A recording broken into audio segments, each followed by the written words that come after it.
fellow bookworms to Tibra's Den. My name is Whitney, and I just wanted to jump on real quick.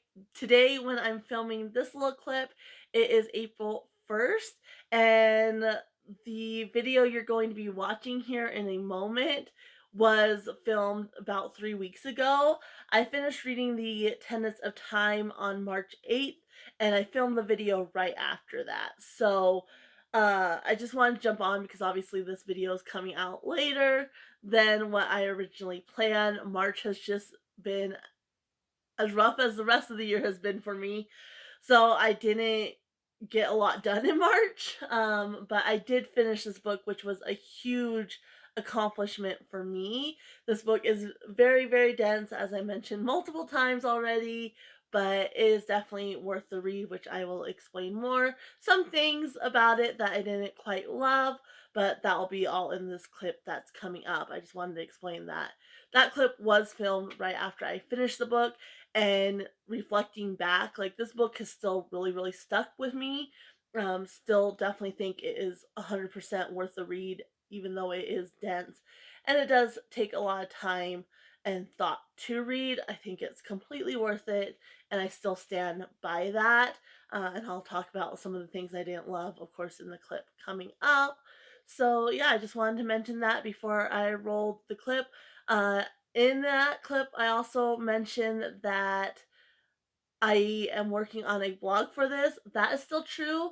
I'm about halfway through it. I haven't had a lot of time to work on that blog. So if you're interested in that, it still stands. Go to my website. If you scroll down, you can join as like a member, and then I will email you when I do get that blog finished. So if you're interested in that, definitely head on over to my website. I am working on that. And I'm also still working on, fixing up my website as well. I just haven't had a lot of time to work on it recently. So, definitely stay tuned to get my thoughts on this book. And then, like I said, head on over to my website. And past me, we'll see you in just a moment. And today we are finally talking about The Tenants of Time by Thomas Flanagan. This has been a long time coming. If you follow along on other videos, you know what I'm talking about. But we finally got it read, a little later than I had planned on, but that's okay. And so, yeah, we're going to be talking about this today. Before I do, though, if you guys could go ahead and give this video a quick like, it really does help out the channel. And then also go ahead and subscribe and hit the bell notification so you don't miss out on a thing. But we'll go ahead and jump right in. So this is part of my ABC Author Challenge books, and obviously for letter F.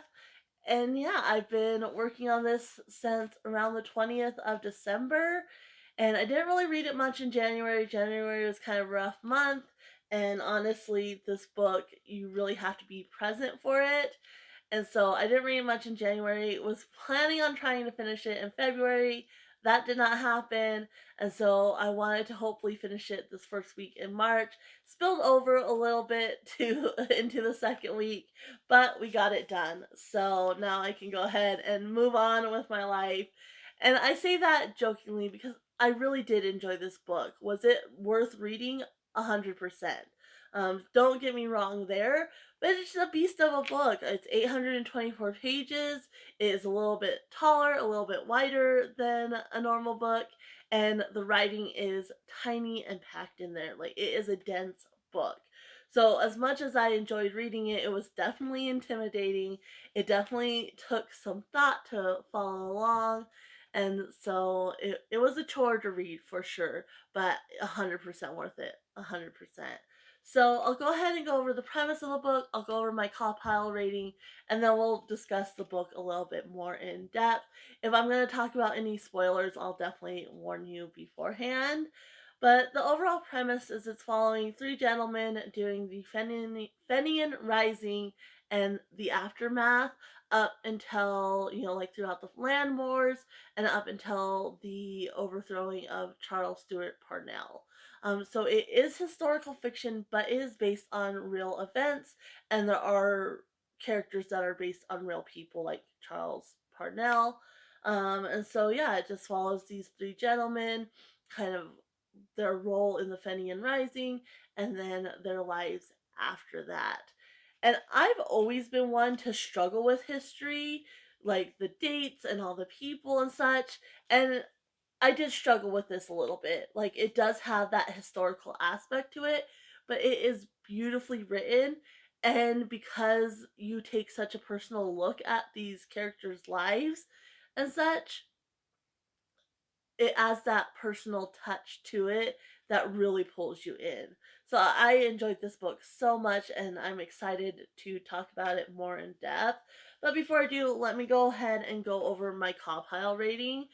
I was doing my cataloging, and when I was cataloging this book, I was using Goodreads, and I actually read some of the reviews before I finished it, and it has pretty good reviews. Like, I think it's just over 4 stars on average, and the reviews I read, really praised the book and the trilogy in general.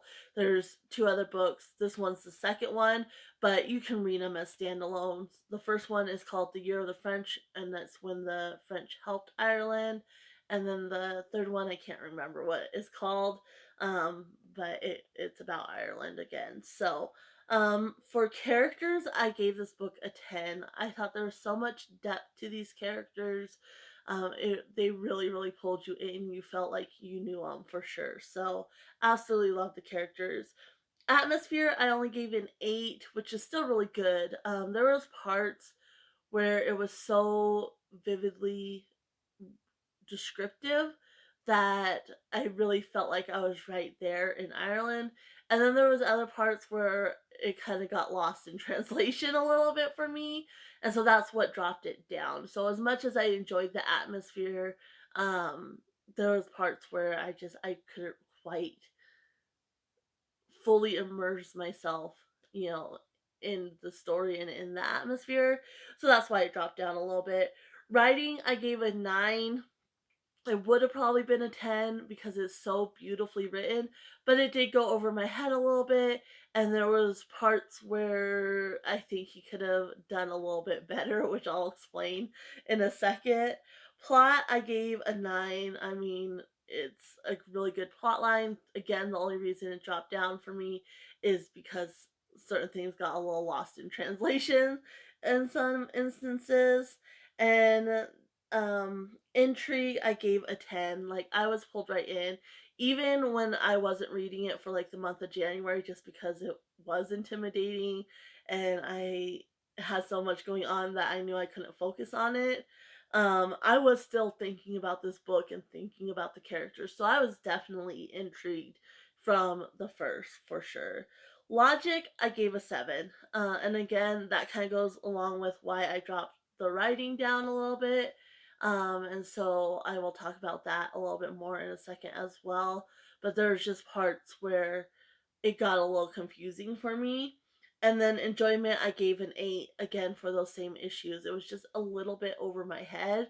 And so I did really enjoy it. 8's still a really good score, but it's not a full 10 for me because I was lost a little bit while reading it.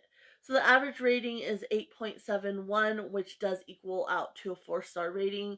Definitely closer to 4.5, 4 and 3/4. You know, it, the way the CAWPILE rating works is 9 to 10 equals 5 stars, and it is almost a 9. And I think if it hadn't been so over my head, it probably would have had a full 5 star, but those are my ratings for this book itself. So the reason why, like, the writing and such, so you have three different parts to the book. In the first part, it's mainly Hugh McMahon and Patrick Prentice. So Hugh McMahon was one of the main characters. He was part of the Fenian Rising, and it kind of gets his viewpoint through the Fenian Rising and then through the land wars, off and on. And Patrick Prentice is planning on writing a book about the Fenian Rising. And so he's interviewing people that were there during that time period. And so it's his viewpoint. And the way that the author did it in the first part of the book is Hugh's viewpoints were often first person and they were really easy to follow. It was beautifully descriptive and everything like that. And so it was easy to follow his viewpoint. But Patrick's, it was written from third person, but then, he would reflect back to when he was talking to like Hugh or other people. And so it would be third person, but he would be reflecting back in some points. And then it would reflect further back to whoever he was talking to and them telling the story of when whatever happened. So it was kind of like third person, but then reflected back and then reflected back from another person's point of view. So it got really, really confusing during those chapters. And I mean, I struggle with that anyway. I struggle with different viewpoints and keeping things straight. So I think somebody else might have been able to follow along a little bit better, but it completely lost me. And I do see it being confusing for other people as well, not just me. And so that's where I really struggled.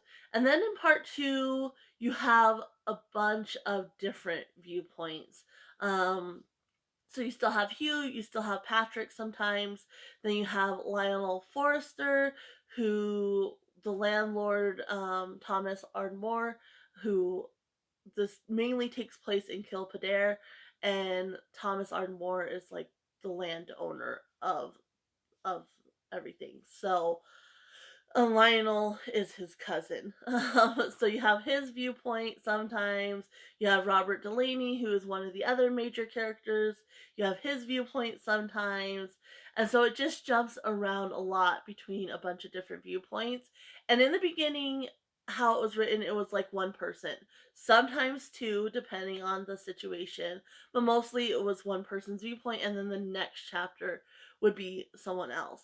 By the end of the second part of the book, it was like one chapter would have like four different viewpoints in it, and it got really, really confusing to keep track of whose viewpoint I was on. And he would switch between third person view and first person view, and it just got really confusing for me. Sometimes it worked out well, and I knew exactly, so it would be, Patrick would might be talking to somebody and then it would switch to that person's viewpoint and I could follow that.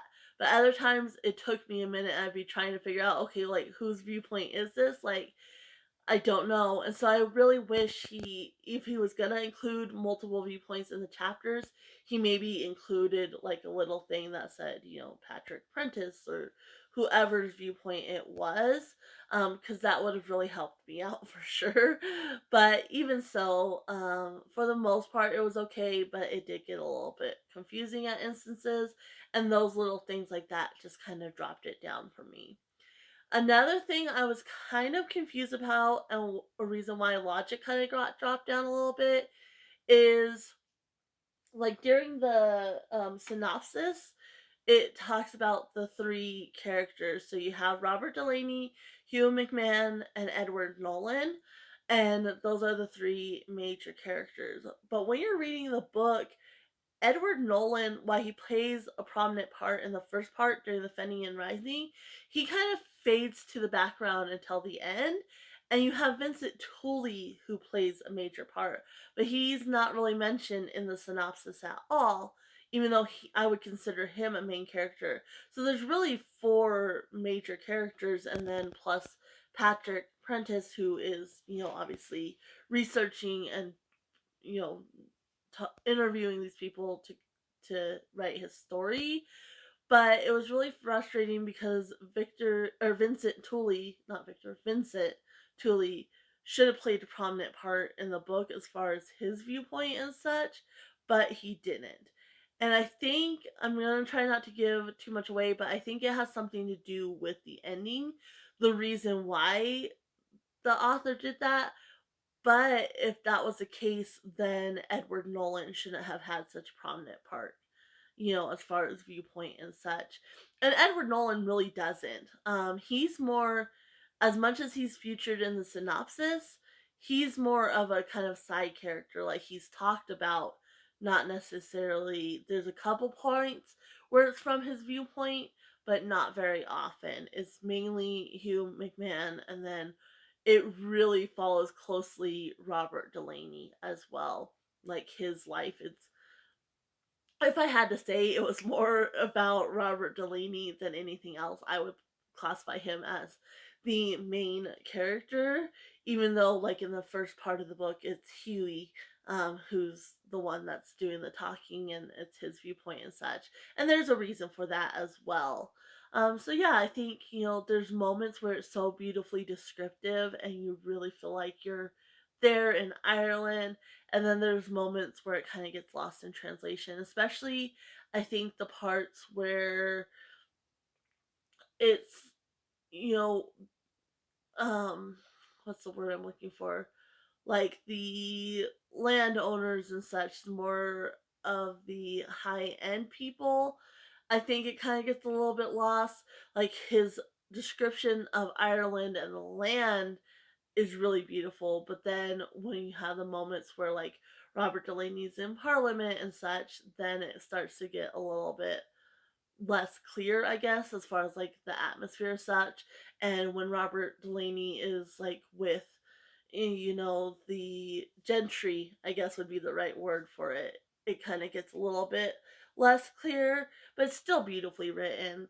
And it's also, it's heavily political because that's, what was happening at that time.